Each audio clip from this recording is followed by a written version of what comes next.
So first of all, Phil, thank you very much for giving Space Off the opportunity to interview you. I'm very excited to learn more about United Space Structures, and I find it really incredibly outstanding that you're developing the first two of your 6 robotic systems for manufacturing and constructing structures in space. As you will become the real estate developer and construction company for both the moon and Mars. Wow, that is absolutely incredible. Thanks. Yeah, it's a pretty interesting process. It's actually been going on for quite a while. Wow, well, I'm definitely looking forward to hearing all about that. And I think I first have to share and read your vision with everyone who is listening, because it is Okay. truly inspiring, what the future will become in a few years. And you've mentioned that United Space Structures' vision is to provide habitation capabilities to enable a lunar commerce to thrive while humans explore and exploit local resources to become Earth independent while establishing a permanent sustainable human presence on the moon. That is amazing. Yeah. Well, that's our goal. We're going to stick to it. That's right. So can you begin by sharing what inspired you to join the space industry, and how that led to United Space Structures? Sure. Well, it actually, as I kind of alluded to earlier, this is something that's actually been going on for quite a while. I first started this endeavor back in 1983. So I was out of school and came up with some very interesting ideas for a system called FESS, FESSS, fluid extrusion space structure system. So it was a way of manufacturing very large structures in microgravity of space, structures large enough to spin and create artificial gravity. And so, the problem was 1983. I'm talking about 3D printing in space, and the Apollo program kind of closed down and they didn't have anything else going on. And so I was just way ahead of the market. So I took that, I recorded the ideas and drew it up and wrote it up, and then, put it in the back of my head, and I waited for the market. So we flash forward a few years ago, and I started to start up the company again, because it looked like the market, because of Elon Musk and Richard Branson and Jeff Bezos, the market's changing, it's shifting, right? So It's moving. it's no longer dependent on governments, doing this. Now corporations, private money is able to do it. So last October in 2019, I came up with a new architecture and construction process for building it on the moon. And what I decided was to build a structure within a lava tube. And I chose the lava tube for the reason because it's the safest place to live on the moon, because the radiation is just constant and never ending, and the temperature swings can be extreme. So I decided, to figure out how to build a structure within a lava tube.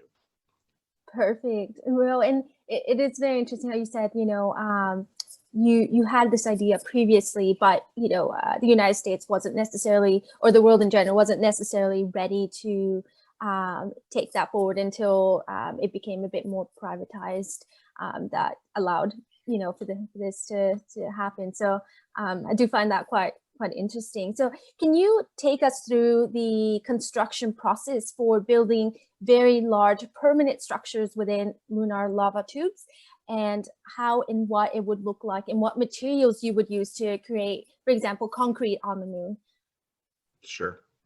So lava tubes are we have lava tubes here on Earth, and you have lava tubes on the moon and also on Mars. And because the moon has 1/6 Earth's gravity, it's thought that those lava tubes could potentially be 6 times larger in width and height. So, but their length is dependent on the lava flow. But so anyway, what happens is, billions of years ago, lava, flowed through this area and created these void spaces underneath the surface. And And so you could see these, from high resolution images of what they call skylights. And this is, Hmm. where 2 billion years ago, a certain portion of the lava tube fell in and created this opening right into the lava tube.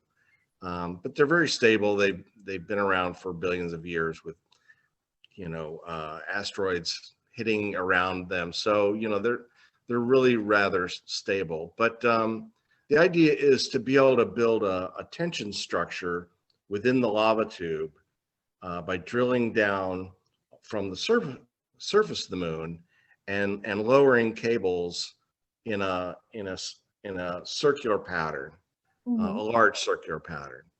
And then you take those cables within the lava tube and you secure them to the floor, and you create a tension in those cables, and then you create other cables to go around them, those vertical cables, and then you put a lath material, a woven material on all of that, and then you counterspin some more spiral cables on top of that, and you have all these cables connected to each other, right? Yeah. So you've created this tension structure underneath the ground that's being held from the structure up above and the structure down below of the moon. Um, and then you coat that material on the inside and the outside. It's a cylindrical, high-rise structure. So right now we're assuming it's going to be 30 meters, 30 meters in diameter and 100 meters in height, and Wow. 20, 25 stories. And so a total volume of about 17,000 square meters. So it's a large volume of space. And so That is you incredible. you put the lunar cement, it's a waterless cement, on both sides of this tension structure, Hmm. and get the cement to actually adhere to the tension structure. And so it creates a very rigid kind of structure, because this lunar cement is it's not a chemical reaction, it's a heating process. You're essentially melting one of the two components within this cement that's all lunar derived. It's all lunar materials. Oh, Um, wow.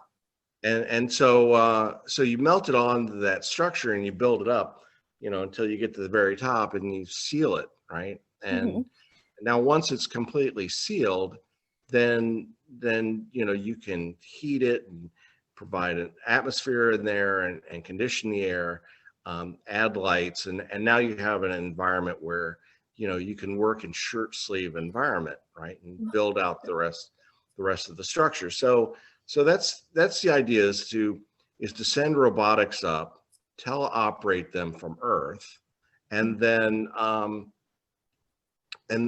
once it's to a point where humans can occupy it, then you move in and you finish up the rest of the structure. Now, if you look at the website, you see this small structure on the surface, right? Hmm.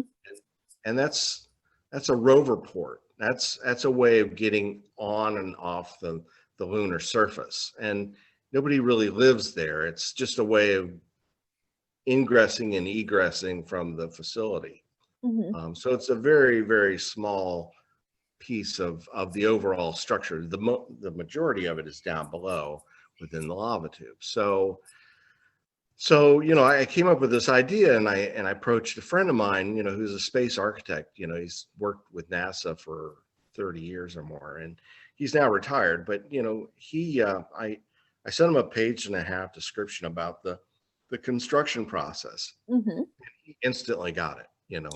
This is a guy who's either designed anything and everything that NASA's done the last 30 years, or he's been judges on competitions where students and professionals, turn in ideas for habitats, right? So he'd never seen anything like this, and the scale of it was quite different, because we're building a structure that could house hundreds of people at a time, and most of the things that most people are designing are for like 6 or 8 people at a time.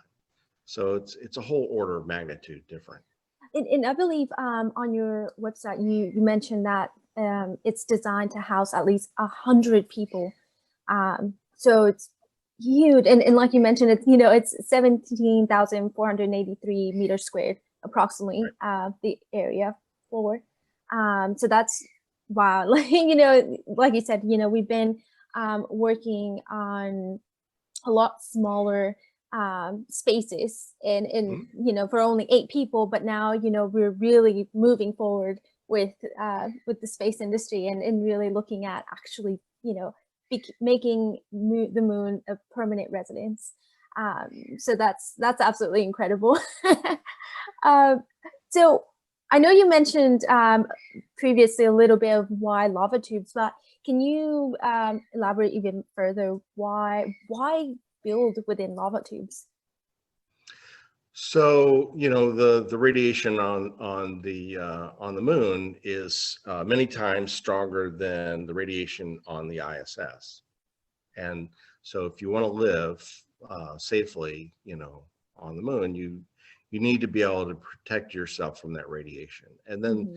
then there's the temperature swings. Now, I'll give this to you in Fahrenheit, but anyway, it's empirical numbers. But the temperature swing between a lunar night and a lunar day, when there's sunlight or there's no sunlight, it can be a delta of 500 degrees Hmm. Fahrenheit.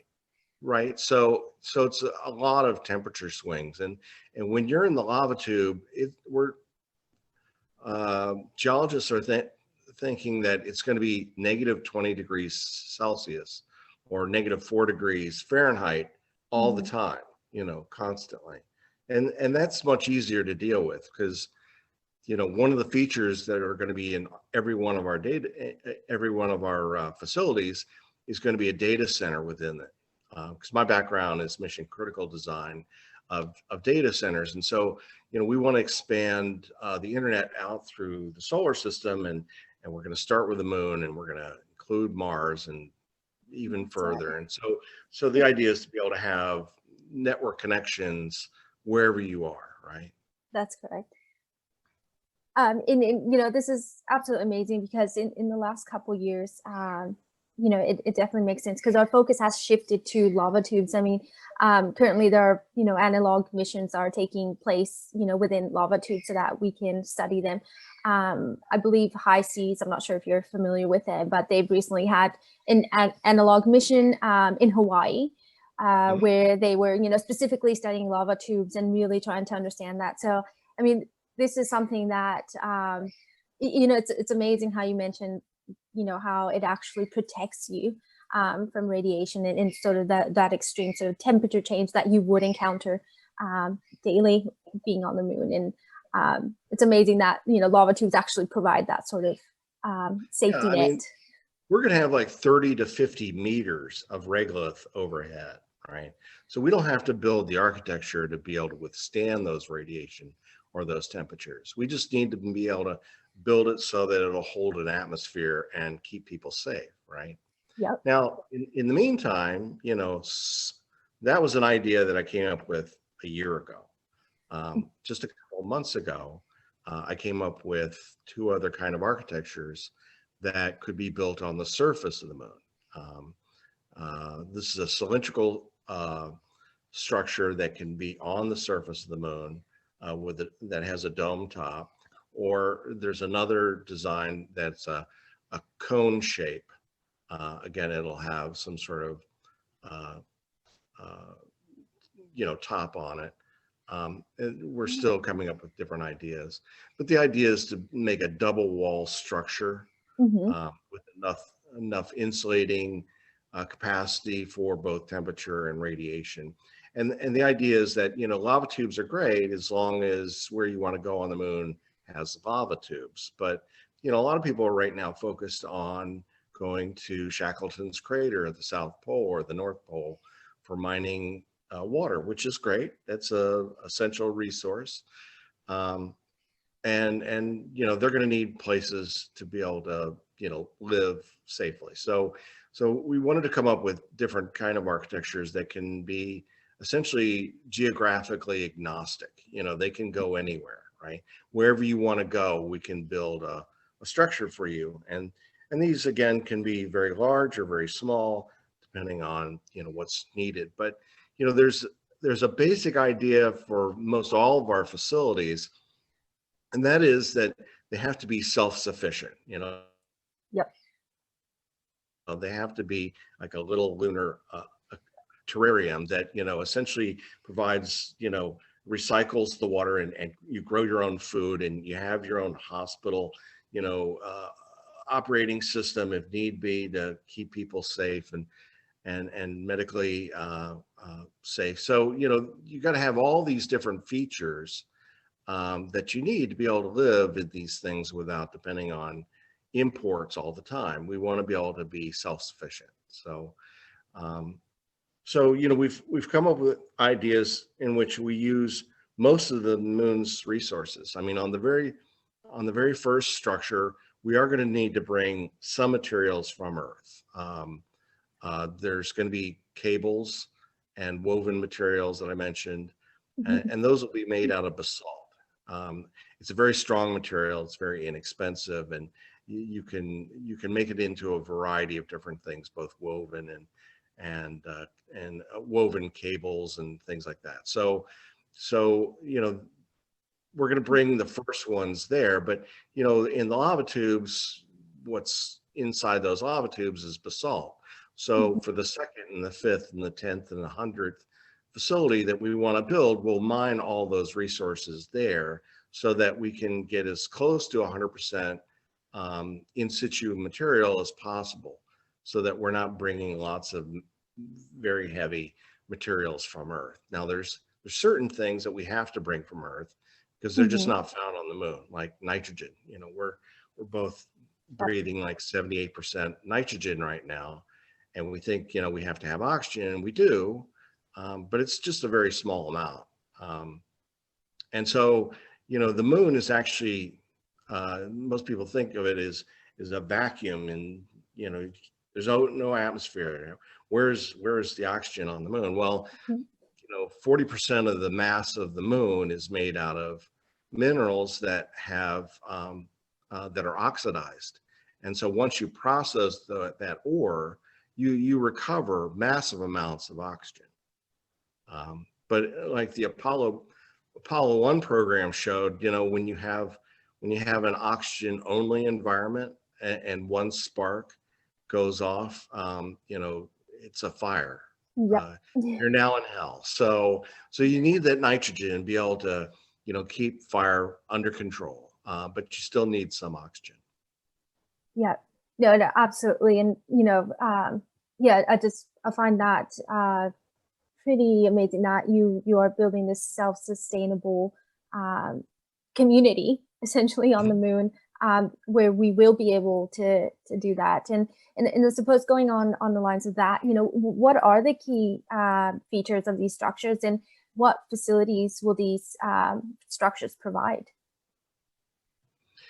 So, our company is a design, construction, and real estate development company. We're gonna build, own, and operate these facilities, and then we're gonna lease out these properties to a variety of people that want to go there, right? So you have a lot of scientists that are, not only want moon rocks and water and things like that, they want to actually go there. They want to study the geology, look for signs of prior biology. They want to look for a lot of different things and study many different things. So there's going to be scientists there. There's going to be, because we want to provide a safe place for miners, lunar miners. We provide them space, and then they can teleoperate their robotics on the surface or in the lava tubes, and they can mine the material and do that from the safety of our facility. And if they need to go out to repair a piece of equipment or something, that they can do that safely and economically. Then we're going to have data centers, and so we're going to have clients there. And this is going to be data centers not only for research that's being done on the moon for the moon, but we also want to have clients from Earth that need certain critical information that they need to have access to all the time, regardless of what's happening here on Earth. So think of the Library of Congress.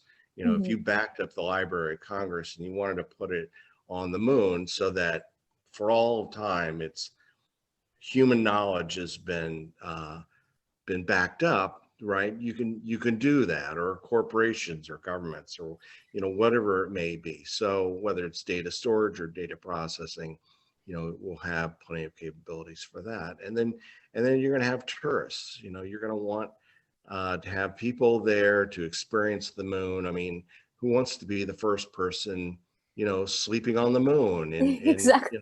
luxury? I mean, instead of a cramped little thing capsule on the surface, now you're in a like a 3 or 4 star hotel on the moon, where all your needs are met. So we want to invite them. And if these facilities can hold hundreds of people, 500 to 700 people possibly, um, the ability to generate revenue, to operate, not only economically, but in a way that's self-sustaining financially. Because most government programs, they've been centered around science, which is great. I think science is fantastic.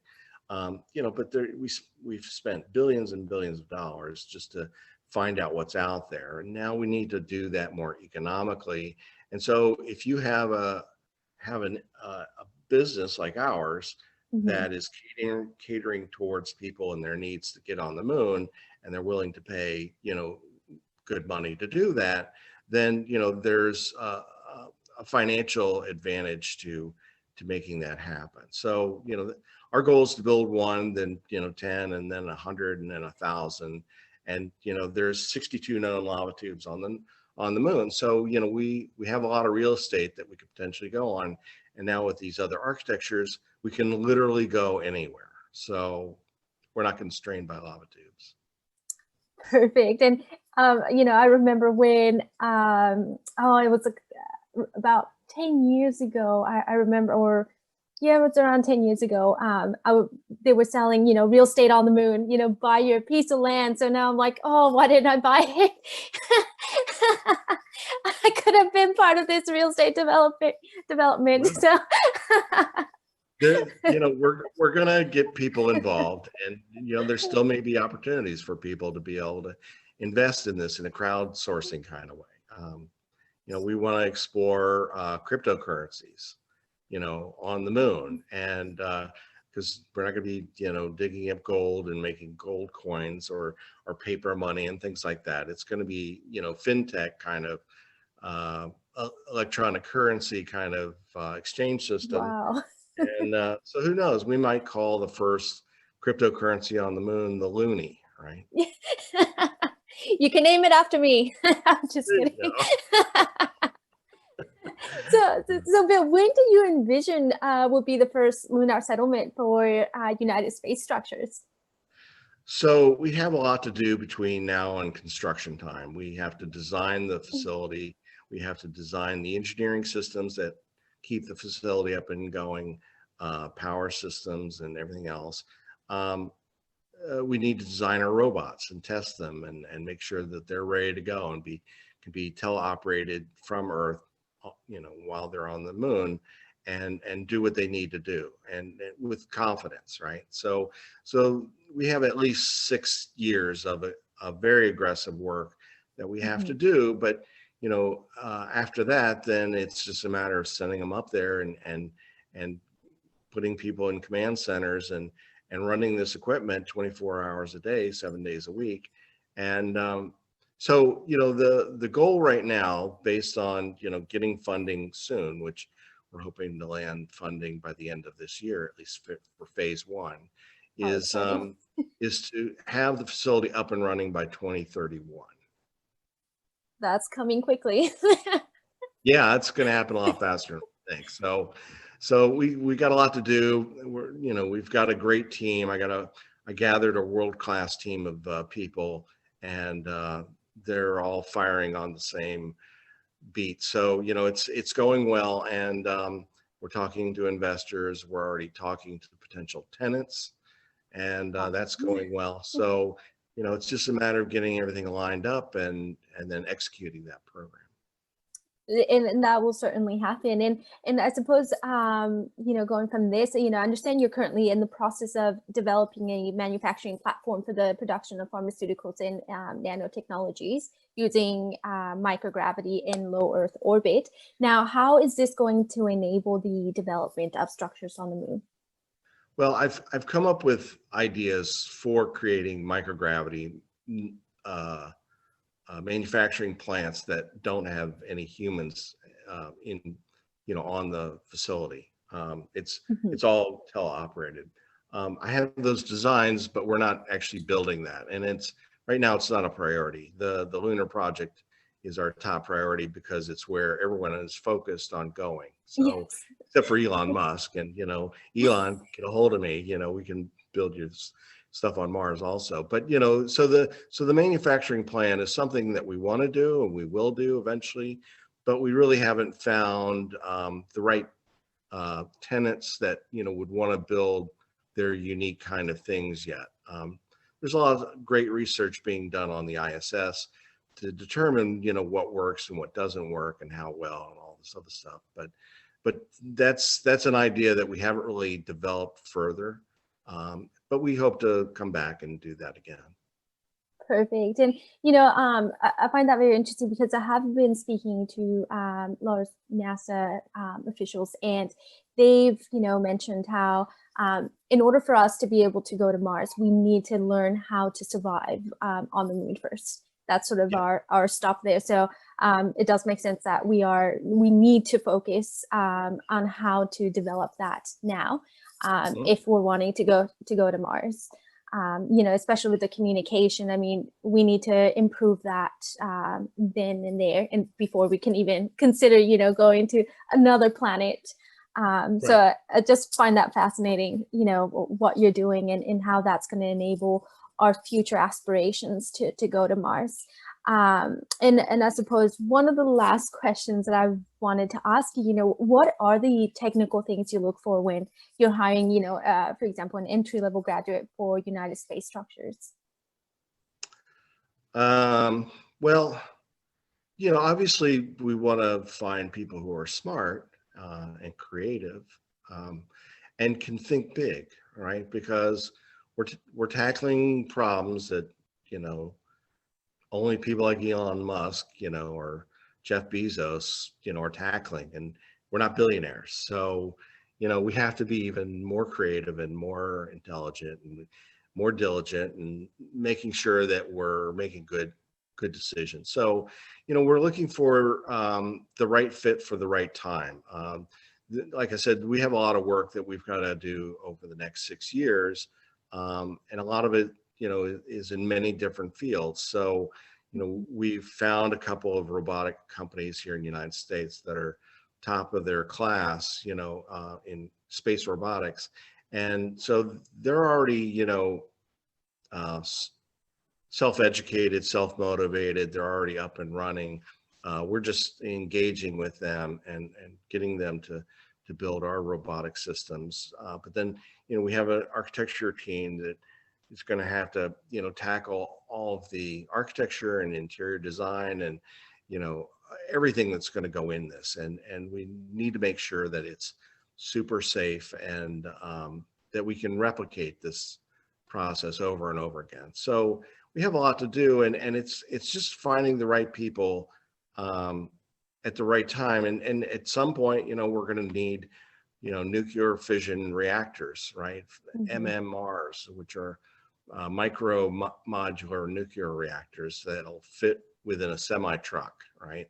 And so we're going to need at least two of those because my background is N+1 redundancy. So if you need one, you're going to need two of a critical thing like power, because Yes. most people don't realize that the moon is tidally locked with the Earth.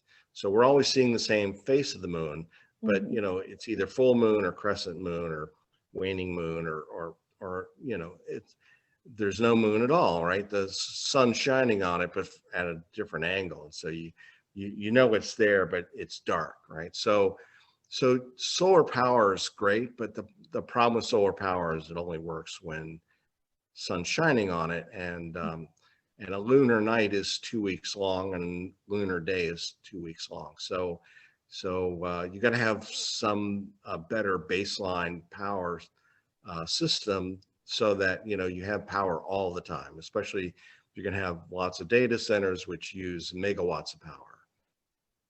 Wow, that's incredible, and I didn't know that information, so I've definitely learned a lot.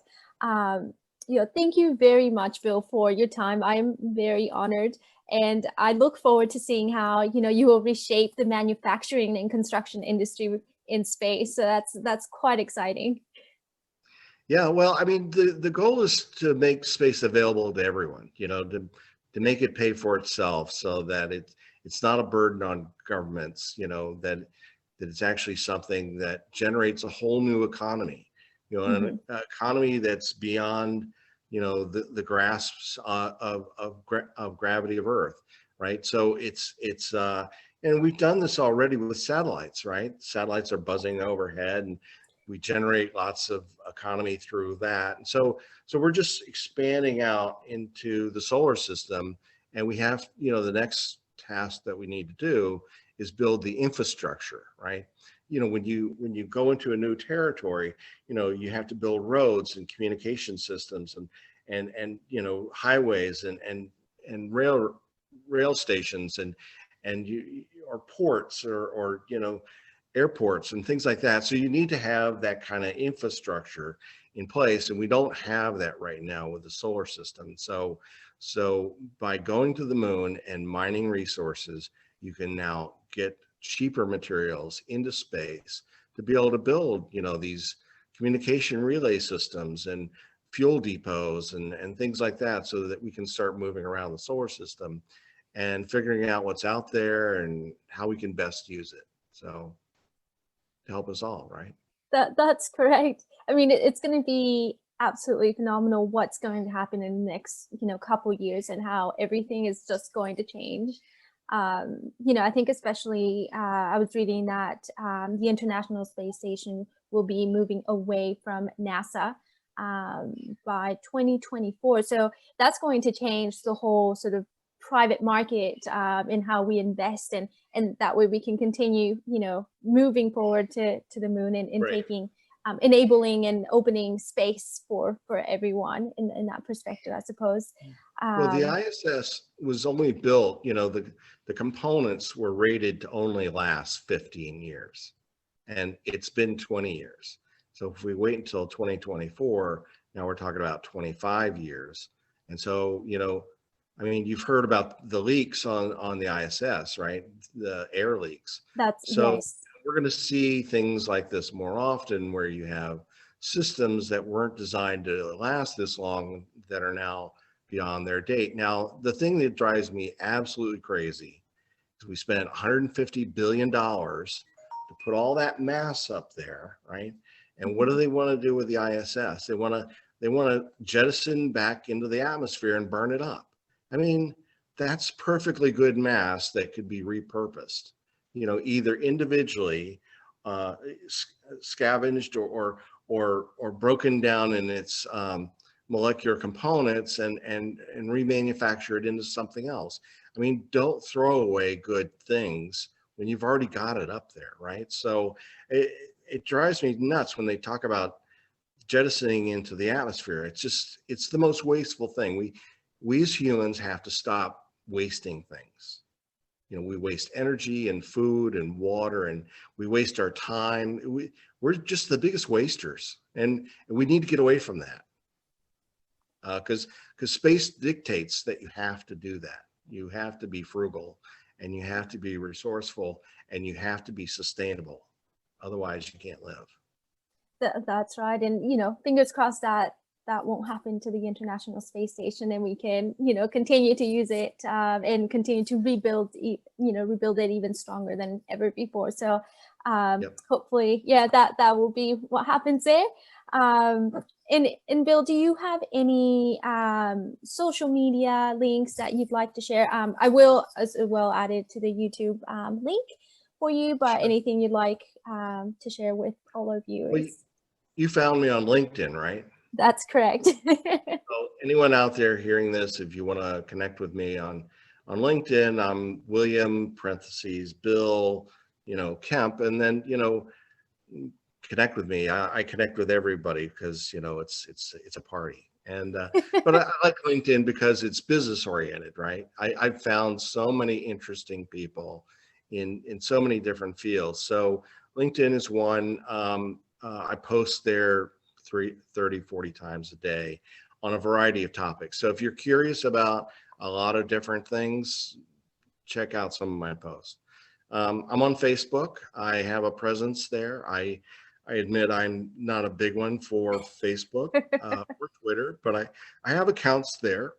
So if you want to look me up there, that's fine. And I do I do watch a lot of YouTube and follow a lot of things on there. So I don't really have a presence on YouTube yet, but eventually we will, I guess.